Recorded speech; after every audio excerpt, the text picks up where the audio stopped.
Hello, my sweet summer children. I'm back with the juice.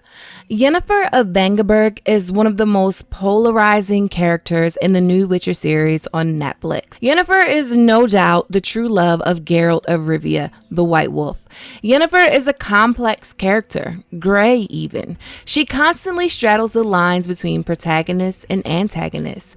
Yennefer is known for her beauty, black curls that cascade down her back, perfect in every way, dressed in the finest clothes that money can buy, always black and white, haunting, cold violet eyes full of malice.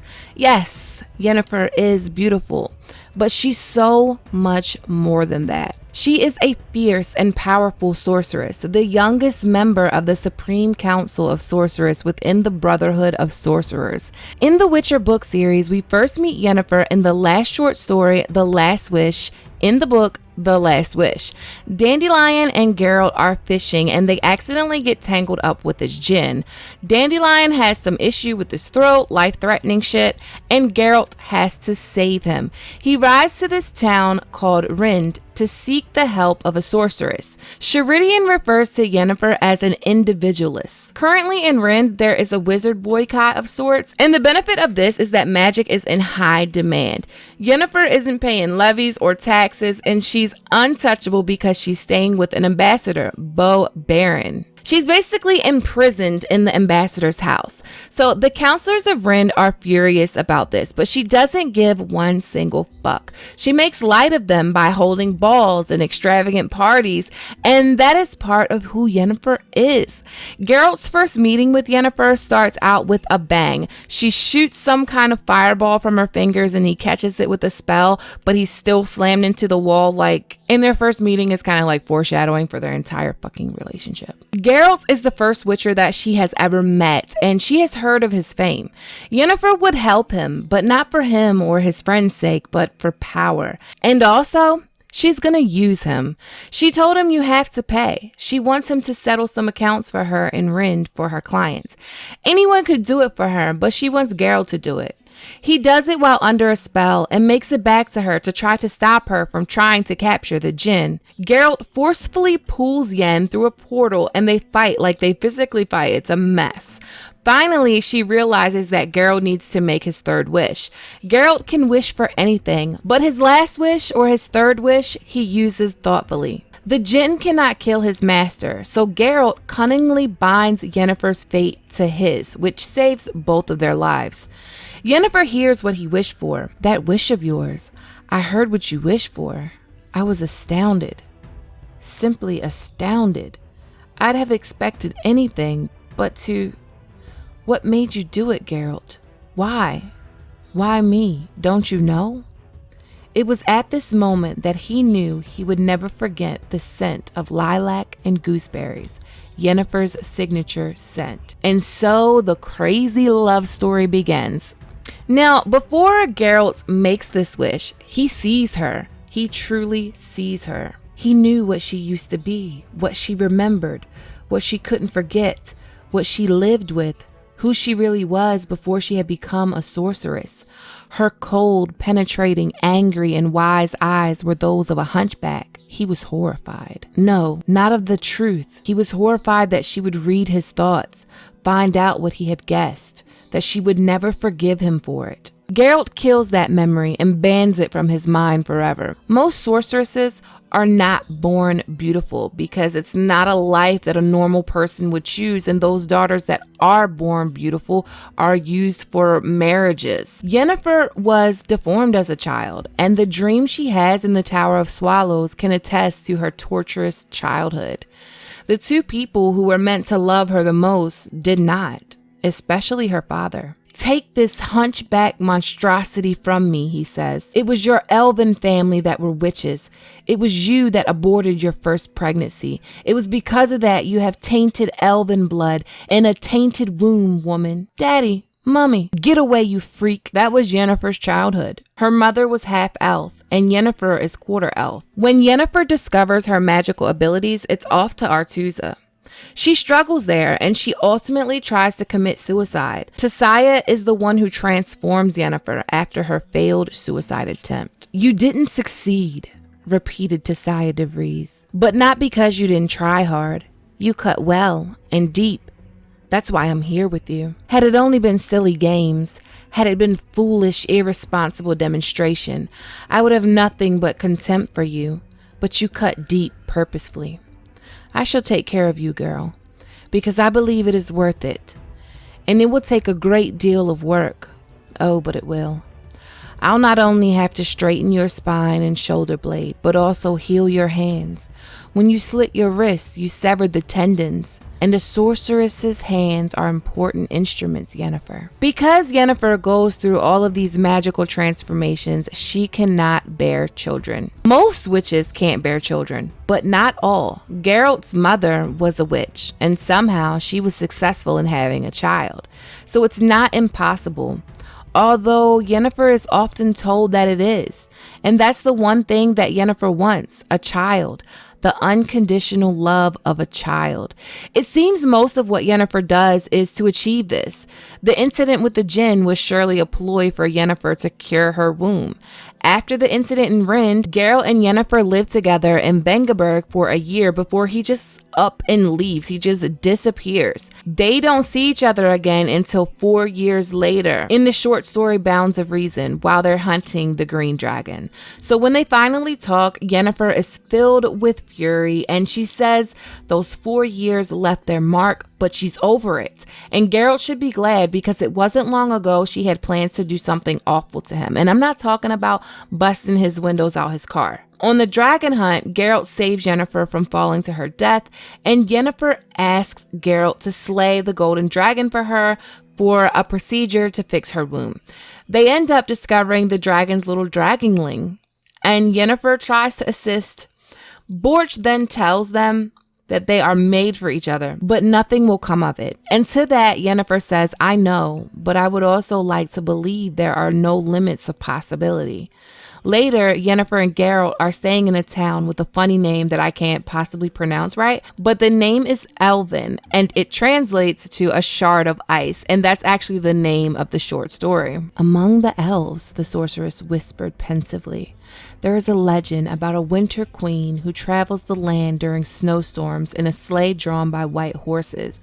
As she rides, she casts hard, sharp, tiny shards of ice around her, and woe betide anyone whose eyes or heart is pierced by one of them.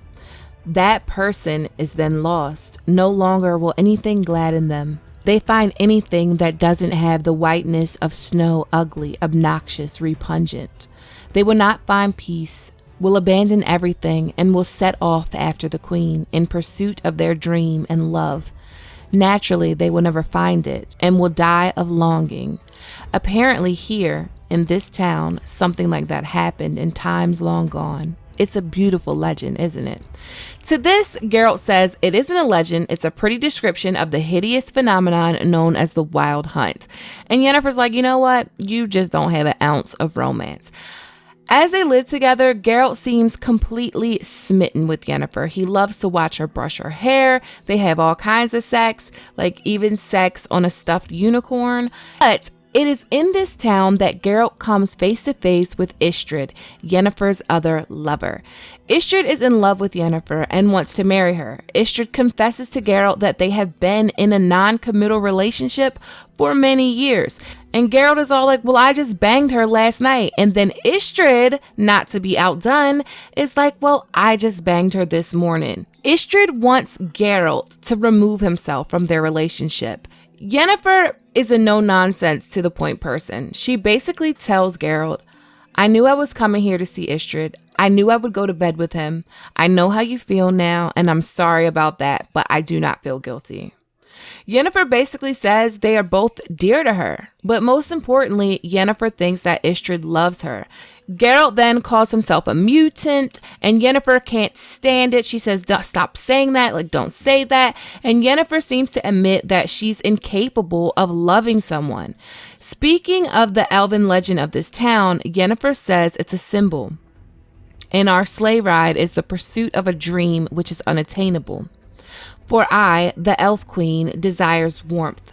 That is my secret, which is why every year my sleigh carries me amidst a blizzard to some little town. Every year someone dazzled by my spells gets caught in my runners. Yennefer, in a roundabout way, asks Geralt to tell her that he loves her, and he says he can't. His answer would just be a word because witchers don't have emotion. Yennefer doesn't believe that, at least not wholly. Yennefer rejects Istrid, but she rejects Geralt as well and says her goodbyes to Geralt.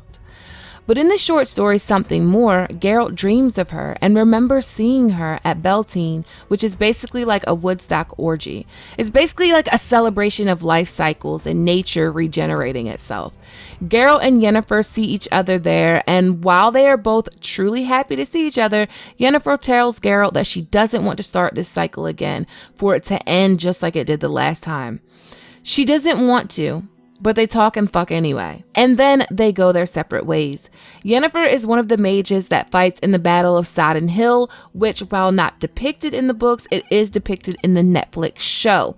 3 years have passed since they last saw each other, but Geralt does send for Yennefer to request her help with Ciri, and Ciri will become like a child to her, her daughter. One of my favorite things about Yennefer is her no-nonsense attitude, her bluntness. She's fierce and powerful, and her motherly instincts kick right in when it comes to Ciri, and nothing reflects Yennefer's personality more than this letter that she wrote Geralt.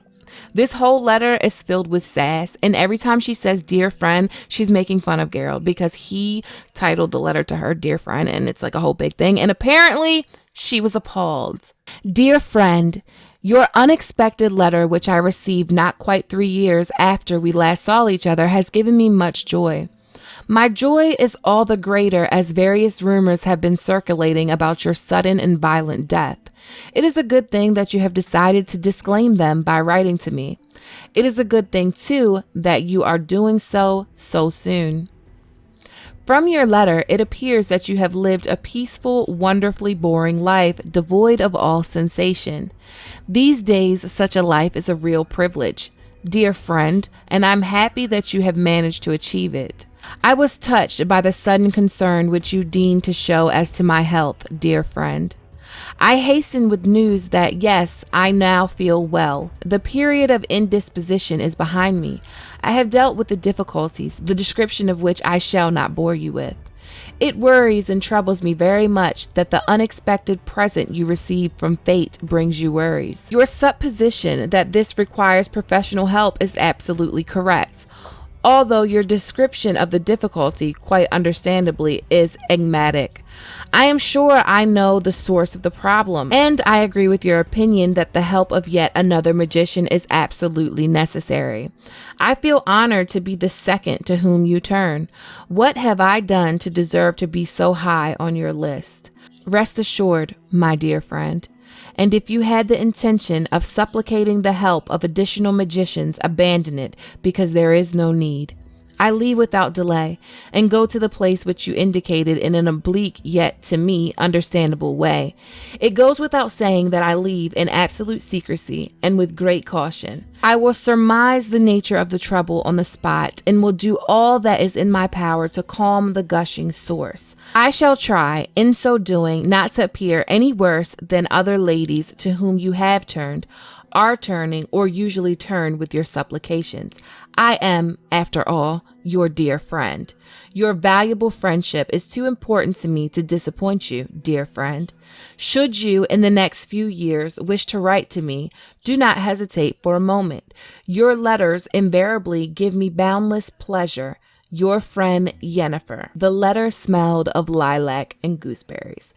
I will not go further into Yennefer's story in this video because I don't want to surpass the show and spoil the hell out of it. But what are your thoughts on Yennefer of Vengerberg? As always, thanks for watching. Thanks to everyone that supports me on Patreon. If you like this video, please give it a thumbs up. Please click that subscribe button, hit that notification bell, and join the sweet summer family. Okay, my sweet summer children, have a good day.